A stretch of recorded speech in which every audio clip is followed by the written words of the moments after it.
Welcome back, everyone. Today, we're going deep on a story that I think you'll find fascinating. Yeah, this is a good one. High stakes. Definitely high stakes. We're looking at Papua New Guinea, Okay. a small island nation. But they are making some big waves on the world stage. Mm-hmm. Specifically, their fight against climate change and how they ended up, kind of going toe-to-toe with the United States over the Paris Agreement. It's a classic David and Goliath story. Totally. Mm-hmm. And it really shows how differently climate change affects, different countries. Yeah, for sure. So at the center of this whole thing is Papua New Guinea's Prime Minister, James MARAPE. Right. And he had some pretty strong words for President Trump at the time. Mm-hmm. He straight up called on Trump to reconsider pulling the U.S. out of the Paris Agreement. Yeah, he did. Called it totally irresponsible and morally wrong. Yeah. So to understand what's going on here, we need to break down what the Paris Agreement actually is. Right. Can you give us a little Climate Change 101? What is it and why should we care? Well, in a nutshell, the Paris Agreement is like a global pact. Almost 200 countries have signed on to it. Wow. And the main goal, it's all about cutting back on those greenhouse gases, the ones that are heating up the planet. Things like carbon dioxide. Okay, so less pollution, less warming. Exactly. They set specific targets to limit global warming. We're talking well below 2 degrees Celsius, ideally 1.5 degrees. Compared to what? Compared to pre-industrial levels, so basically before we started pumping all that extra CO2 into the atmosphere. Got it. So, big picture, global warming is bad news. But Papua New Guinea, it's a small country. Mm-hmm. They're not exactly a big industrial polluter. So why are they so fired up about this? Because they're literally on the front lines of climate change. For these island nations, it's not just about hotter summers. They are facing an existential threat. Meaning Their very survival is at stake.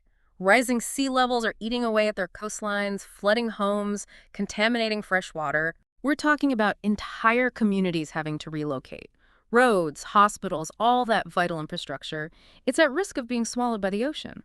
So it's not just some far-off future problem. It's happening now. Oh, yeah, it's happening right now. I've seen reports of villages in Papua New Guinea that have already had to move further inland because the sea is claiming their land. That's just heartbreaking. Yeah. And their entire way of life, agriculture, fishing, all of that depends on a stable environment. Right, exactly. And this is where Prime Minister Marape's argument about the U.S.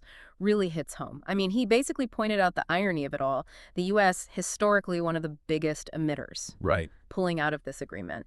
And, not exactly doing a whole lot to actually cut their emissions. Right. It sends a mixed message for sure. It does, regardless of what other major emitters like China do. When the U.S. backs out, it weakens the whole global effort. It makes it harder to hold anyone accountable. So what did Marape do? Beyond just speaking out. Well, he took his concerns to the Pacific Islands Forum. The what now? It's basically an organization where Pacific Island nations come together to tackle shared problems. Got it. Makes sense. And climate change is at the very top of their list. Right. Marape bringing it up there, it was strategic.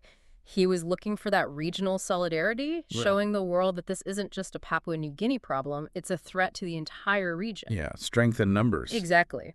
But they didn't stop there. Papua New Guinea also joined a group of Pacific nations taking an even bigger step. What's that?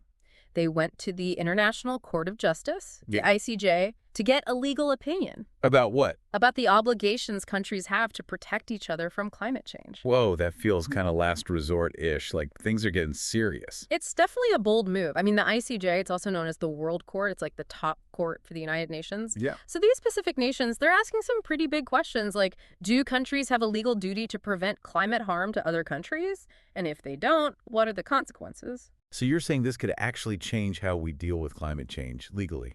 Potentially, yeah.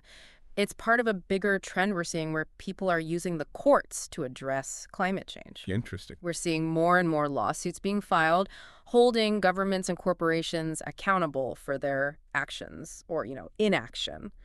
So what's the big takeaway here? Papua New Guinea is a small country. Right. But they're facing this enormous threat. Right. And they're fighting back. Yeah, and they're doing it on the world stage, in the courts, everywhere they can. Hmm. And that's the point, right? Even small nations are feeling the urgency of climate change, and they're demanding action. It really makes you think About. about global responsibility. If Papua New Guinea, a country with relatively low emissions, is going to these lengths, what does that say about the responsibility of larger, wealthier nations to step up and tackle this problem? It's definitely a question worth asking. It is. All right, everyone. Thanks for joining us on this deep dive. Hope it got you thinking. Yeah, thanks for having me. We'll see you next time. See you later. Bye. Bye.